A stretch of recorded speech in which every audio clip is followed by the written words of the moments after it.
Olá, servidor e servidora de Santo André. Eu sou a professora Deise Dias. Estamos aqui para conversar, para trazer esse assunto tão importante que é a reclassificação dos nossos servidores e servidoras. E hoje aqui a gente vai conversar um pouquinho com uma categoria muito importante, que é a categoria dos recepcionistas hospitalares.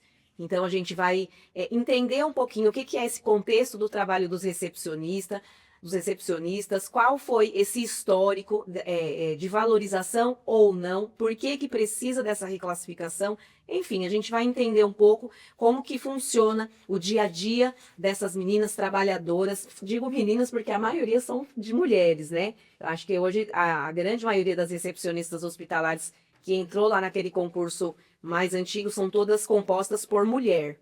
E aí a gente vai conversar um pouquinho com algumas trabalhadoras dessa área, que é bem importante para ela trazer aí esse histórico para a gente. Bom, para começar então, hoje eu estou aqui com a nossa amiga servidora. Começa se apresentando, falando seu nome, quando que você entrou na prefeitura, a data do seu concurso, e lá teve algumas mudanças aí no meio do caminho da sua primeira função para hoje você exerce outra. Enfim, vamos começar se apresentando. Fala seu nome para a gente. Meu nome é Elda, eu entrei no concurso de 89, de 1989, né? E aí fui chamada em 91 como exigente do hospital e hoje eu trabalho numa outra função que eu prestei um concurso numa seleção interna. Sim, é uma função gratificada, mas o seu cargo, primeiro cargo da prefeitura é recepcionista hospitalar, continua sendo, e a sua aposentadoria vai ser na recepção hospitalar, né? Isso mesmo, ele pagou de meu cargo de recepcionista e quando eu me aposentar, eu vou me aposentar como recepcionista hospitalar. Ok, Elda. E assim, eu queria entender um pouquinho como foi feito, assim, a gente vê, né, hoje no processo de terceirização na prefeitura e principalmente na área da saúde, muito grande. Essa terceirização mudou muito a função. Antes a gente chegava nos hospitais, a gente dava de cara ali com os servidores, com as servidoras concursadas, funcionários terceirizados. A gente não encontra mais essas servidoras recepcionistas. Eu queria que você explicasse um pouquinho essa mudança que teve. Porque eu acho que lá de 89, quando você entrou para hoje, no caminhar do tempo, mudou muito as características do próprio recepcionista. Esses recepcionistas foram mudando de função, não porque quiseram, mas porque teve a terceirização e vocês foram empurrados para fazer outras coisas, não é isso? Todas fazem serviço interno, né, que responde ao auxiliar administrativo. Mas nem todas têm a função gratificada, né? Sim, nem todas. Então, Secretária de água, a faturamento, né? A maioria estão tudo servindo coisas administrativas. o que que vocês pensam assim quanto valorização? Vocês se sentiram valorizadas na função que vocês prestaram um concurso? Teve valorização salarial? Teve uma progressão de carreira, um plano de carreira que vocês conseguiram ir alcançando o poder de compra sem perder isso ou não? Você acha que a reclassificação para vocês é importante? Sim, a reclassificação é super importante, né? Porque a maioria é arrimos de família, tudo, né?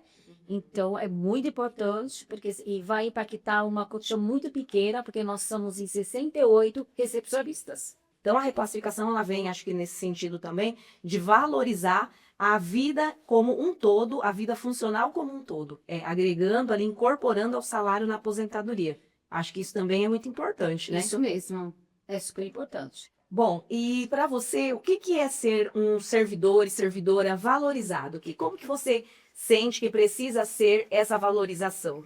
Querendo ou não, você faz diferença, né? Quando você opta para ser um funcionário público, você já tem uma diferença, sabe que você vai fazer um diferencial na vida de muitas pessoas. A recepcionista hospitalar, ela está ali na função dela, exercendo não só um atendimento burocrático, abrir e fechar uma ficha, é um atendimento humanizado. O atendimento de uma pessoa que é funcionária da prefeitura é muito diferente do atendimento, né? Quando você vai em um posto de saúde, você vê a diferença, você vê o jeito da pessoa, você vê assim, o comprometimento, né? Esses dias eu fui num posto de saúde, eu vi a diferença do funcionário terceirizado e quem não você vê detalhes, né? Falou, nossa, é muito diferente, você viu?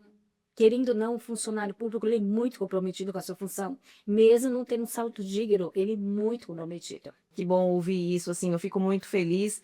É isso, a gente também compreende dessa forma enquanto sindicato, precisa sim desse reconhecimento, desse olhar para as funcionárias da saúde, nesse caso das recepcionistas, ainda que exercendo outras funções, mas também no âmbito de recepção, de atendimento, tudo isso é atender munícipe, é atender pessoas. Então a gente agradece a sua participação, a gente vai lutar juntas nessa conquista e tenho certeza que logo, logo a gente vai encontrar e ser contemplada com essa vitória, tá bom? Muito obrigada.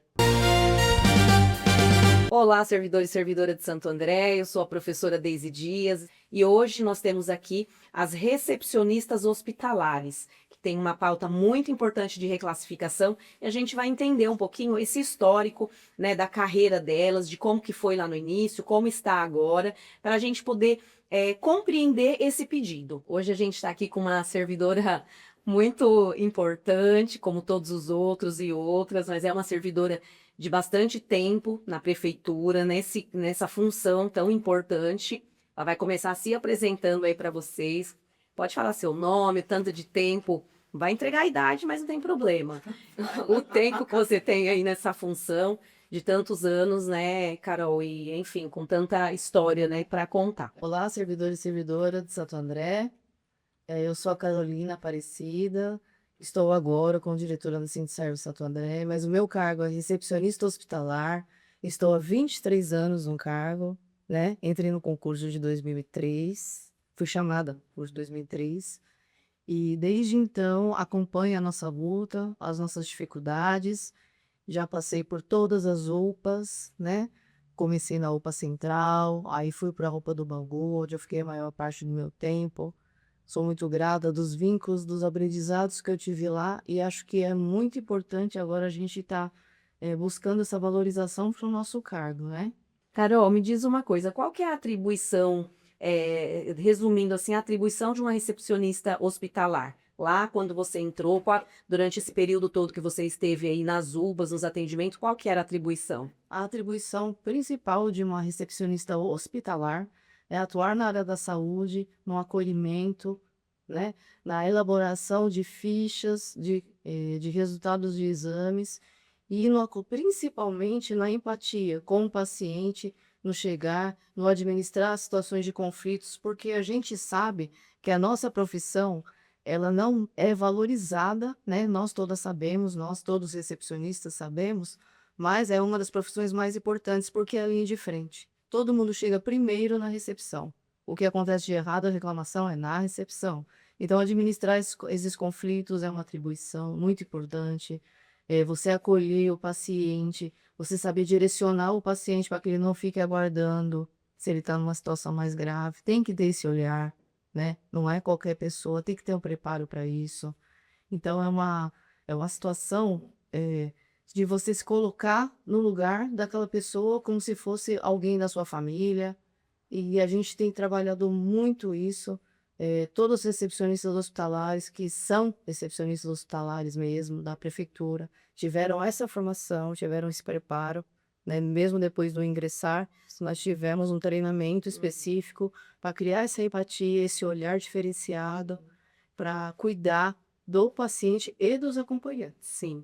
E uma coisa que eu queria, assim, que você explicasse para a gente um pouquinho, Carol, porque hoje em dia a gente entra nas UPAs, entra nos locais de saúde e a gente vê que não tem mais servidor na recepção. Então, eu queria que você rapidamente desse um histórico. Por que que teve essa mudança? Como foi essa mudança? Onde estão? Onde vivem? O que fazem os recepcionistas hospitalares, né? Que antes, servidor público que estava lá, que tinha todo esse olhar que você acabou de falar, hoje a gente já não encontra mais nas recepções. Queria que você desse esse histórico aí de como ocorreu essa mudança, por que que ocorreu. Alguns recepcionistas, eu falo alguns porque nós temos homens também, tá? Isso é muito legal a gente dizer, né? A grande maioria são mulheres, mas nós temos recepcionistas homens na ativa também, tá? E alguns recepcionistas tiveram a oportunidade de ter uma portaria Verba SUS por causa do empenho, né? Por causa da capacidade, da liderança, de formações, né? e foram para cargos aí de encarregados administrativos, até gerentes de algumas unidades de saúde, por conhecer todo o trâmite, toda a rotina e todo o fluxo das unidades. Os outros que permaneceram, né, nos cargos, nós tivemos uma gestão, né, na Secretaria de Saúde, o secretário de Saúde, Paulice Neto, na época, responsável por todos os profissionais da saúde da cidade de Santo André, retirou todas as recepcionistas e recepcionistas das unidades de saúde e colocou todos eles no centro hospitalar. Para o quê? Para terceirizar esse serviço. Então, hoje nós temos SPDM e nós temos Fundação ABC nas recepções, né? Além de cargos de indicações que a gente sabe que sempre existe, assim, mas os recepcionistas hospitalares hoje eles fazem funções que não existem os determinados cargos da prefeitura, por exemplo, faturamento, né, das unidades, por conhecer os papéis, a rotina, o serviço, arquivo. Qual foi o sentimento, assim, de ter sido tirado da função e ver ali a terceirização acontecer? Sempre quando ocorre uma terceirização dessa forma, o servidor, em todas as áreas, que a gente no sindicato a gente vê bastante, né, deles, o servidor se sente desvalorizado, porque dá a impressão que você tirou o servidor de lá, porque ele não conseguia cumprir a função dele, e colocou alguém de maior competência, que não é o que acontece, né? Muitas vezes as pessoas são sem preparo, todos temos que trabalhar, nós temos essa consciência, mas a gente tem que honrar o cargo que a pessoa prestou o concurso e aonde ela está trabalhando. Foi uma sensação, assim, foi muito repentino. O meu celular não parava, porque eu já estava no sindicato representando a categoria junto com vocês. Então, o que a gente faz, para onde a gente vai? E foram todos para o centro hospitalar. Então, aí foram relocados. O importante que foi que na gestão do centro hospitalar na época, né, da diretora Zilvani, ela me chamou e ela sabia que eu conhecia todos os recepcionistas e ela perguntou para mim onde que eles se adaptavam melhor. Então, porque recepção esquece. É uma sensação que a gente tem de que a gente não está cumprindo nosso papel, né? É frustrante. E fora a mudança de horário, porque as pessoas têm uma rotina, têm uma vida, às vezes trabalha até em 2 empregos por ser plantonista, né? Isso mudou. Então, quem era do dia foi para a noite, quem era da noite foi para o dia, e vamos colocar, e não tem onde pôr, né? E foi gente para a chapelaria, e foi gente pro arquivo, e foi gente para o faturamento, e foi gente para a secretaria de aula, sem nenhum questionamento, sem nenhuma roda de conversa. O que foi feito depois foi uma gestão interna do centro hospitalar na época, que assim, percebeu, se sensibilizou, né, com a questão de todas que foram atrás dos seus direitos, elas se uniram, foi muito bacana isso, e foram buscar os seus direitos. E foi uma conversa, plantão por plantão, e direcionando as pessoas onde elas podiam ser melhor atribuídas. Mas qual que é a sensação? Que você tem que ficar em algum lugar, porque não tem lugar para você. Sem planejamento, sem, né? E você tem uma identidade funcional, Sim. né? Então você tem um lugar dentro da prefeitura. O seu cargo, existe um número que pertence a você. Então você tem uma função a desempenhar. O que significa a reclassificação diante desse histórico todo? Sempre lembrando que essas recepcionistas e esses recepcionistas hospitalares de Santo André estavam lá no tempo da pandemia, Sim. que foi um tempo que a gente sabe o que a humanidade passou e eles estavam na linha de frente, enquanto todo mundo estava lá, a maioria das pessoas podiam ficar em casa, podia trabalhar ali do local da casa, eles estavam no centro principal, no epicentro, né, do atendimento às pessoas, as pessoas doentes ali chegavam e tudo mais, e eles estavam lá. Então, quer dizer, a reclassificação nada mais é aí do que uma valorização, um reconhecimento histórico também desse período. Qual o sentimento de vocês quando vocês pontuam? Eu sempre vejo nas reuniões que a gente faz, as conversas que a gente faz nas UPAs, sempre trazer, poxa, a reclassificação é fundamental. Então, por quê? Qual o sentimento de vocês desse pedido, assim, a fundamentação desse pedido realmente de ser importante na vida de vocês? A reclassificação, na verdade, ela seria um reconhecimento não só de valorização financeira, porque hoje o nosso salário base ele equivale a um salário mínimo e meio, né? Salário mínimo e meio. Então, grande maioria somos a vínculo de família, né? Eu mesma sou mãe solo, mãe atípica também, e a gente tem que fazer o que todo brasileiro faz, né? Para dar jeito de chegar até o próximo pagamento. Mas seria um reconhecimento por nós estarmos também na linha de frente, porque se fala muito e não tiramos jamais o mérito da enfermagem, jamais o mérito dos médicos, né? Dos psicólogos, assistentes sociais, todos que estavam na linha de frente também que trabalharam, né? Vocês, professores que trabalharam mesmo online, né? Cuidando das pessoas, das crianças. Mas quando a pessoa chegava doente, primeiro ela chegava doente, a gente acolhia. Quando descobria que estava com a doença, ela era paramentada lá dentro do hospital. Então, muitos de nós adoecemos, nós não tínhamos proteção, né? Nós até era uma doença desconhecida. Sim, nós tivemos falecimento de recepcionista. Uma hora que era um recepcionista de Paranapiacaba, muito amigo meu, chegou a falecer por conta do Covid, né? Por estar na linha de frente.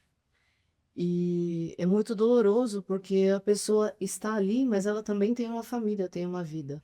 Então seria um reconhecimento da vida, uma valorização. O fato da gente pedir a reclassificação é porque nós estamos pessoal, nós estamos na tabela 5 e todos os auxiliares administrativos estão agora centralizados na tabela 7. O que quer dizer isso? Todas as funções que nós exercemos hoje são funções administrativas. Tanto as pessoas que têm o cargo lá de portaria, quanto as pessoas que foram obrigadas a sair da função delas, do cargo delas, sem quiser ser questionado para isso, do dia para a noite. Se me lembro bem, foi uma quinta noite para começar na segunda, tá? Eu me lembro, quinta tarde, alguma coisa assim. Foi logo no começo. E então, todos exercem funções administrativas. Pedir a tabela 7 seria um reconhecimento de tudo que a gente já fez até agora. Porque são anos nessas funções. São pessoas, são cargos. Não existe o cargo de faturista. Um faturista hoje ele ganha o dobro, o triplo do que a gente ganha trabalhando no meio período. E vocês trabalham 12 horas. Um secretário de ala, que é uma função que não existe na prefeitura, não existe concurso para isso. Quem ocupa os recepcionistas hospitalares. Então, para a nossa valorização, tanto profissional, como uma valorização da nossa vida, um reconhecimento de tudo que a gente fez até agora, né? Das pessoas que já se aposentaram na função, que a gente conhece muitas ainda, tem muitas aposentadas, também aposentados. Seria um reconhecimento dessa questão, eu acho que de valorização da vida também. Sabe, de você olhar e falar, eu cumpri meu papel, valeu a pena, e hoje... Porque o reconhecimento da pessoa também tem que vir na forma financeira para ter qualidade de vida. Porque as pessoas compram burando coisas para fazer no momento válido porque o salário não comporta. Sim. E a gente, como sindicato, a gente busca a valorização do trabalho e qualidade de vida. Eu acho que isso, então, é um sentimento mesmo do servidor valorizado para você. O que é essa valorização do servidor? Eu acho que é o reconhecimento do trabalho, é um salário digno, é um salário que você possa cuidar das suas coisas, cuidar de você, para que você possa cuidar dos outros. Eu falo com emoção que eu tenho orgulho de ser recepcionista hospitalar. E eu quero muito. Uma vez eu já falei até no Tribuna Livre, e eu falei, e as meninas que foram ficaram quietas. Eu falei, você tem que ter orgulho de ser recepcionista hospitalar. Recepcionista hospitalar é aquele que aguenta tudo, que recebe tudo, que muitas vezes resolve tudo e que não tem valor. Nós existimos e é a gente que tem que provar isso. Então eu conto com vocês também, recepcionistas hospitalares, para que vocês se manifestem, para que vocês estejam junto com nós em todas as manifestações, todos os processos que a gente faça, porque esse processo ele existe. Eu fui para o sindicato, foi a primeira coisa que eu fiz. Eu pedi ajuda para nós. Só que sozinha a gente não faz nada. Então eu conto com vocês e conto sincero. Que bom ouvi-la, escutar isso, assim, é muito importante, porque é muitas vezes essa invisibilização ali, que o servidor está no local de trabalho e não se sente visto numa função tão importante. Isso tudo que você traz para a gente hoje, Carol, mostra a importância do fazer diário de todos os servidores que atendem a cidade. Então, a gente espera, diante disso, que vocês entendam essa pauta, compreendam, né, o fundamento desse pedido, que essa importância, essa questão de atender seres humanos, os munícipes e também o nosso governo, que é olhar, né? Precisa olhar para esses trabalhadores e trabalhadoras e valorizar. E é isso que a gente espera e que juntos nessa luta nós vamos conseguir alcançar essa vitória. Nossa, obrigada pela sua Obrigada. participação. Obrigada.